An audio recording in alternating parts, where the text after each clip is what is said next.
Hi! Share ko sa inyo yung birthday gift ng BPI Rewards. Maliit na halaga lang to, pero nakakatuwa kasi it's my first time. Sa dinami-dami ng credit card ko, BPI Rewards credit card lang ang may paganitong regalo. Maliit na halaga lang, pero it's the thought that counts.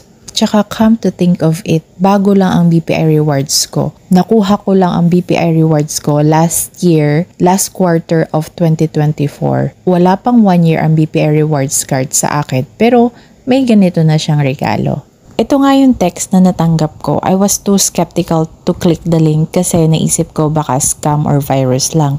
And then, nung na-receive ko to, afterwards, mga ilang segundo lang, naka-receive naman ako ng email na regarding this birthday gift din ng BPI Rewards. So, dito na lang sa email, kinilik ko yung open gift.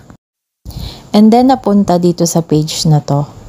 Nandyan na rin yung terms and conditions. So, nung naklik ko yon, so nakita ko na mag-expire siya on the same day. August 12 ko na-receive yung birthday gift. On the same day din siya mag-expire.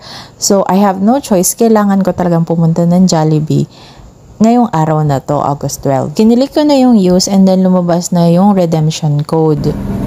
So, nakuha na natin yung pa-birthday ni BPI. So, ito yung resibo. Yan, yung total 147. Tapos, ito yung code. Yan. Tapos, may nakalagay dyan, e-gift. So, ito yung napag-desisyonan kong orderin. 3 tuna pie. Ang total nito is 147. Yung e-gift is 150.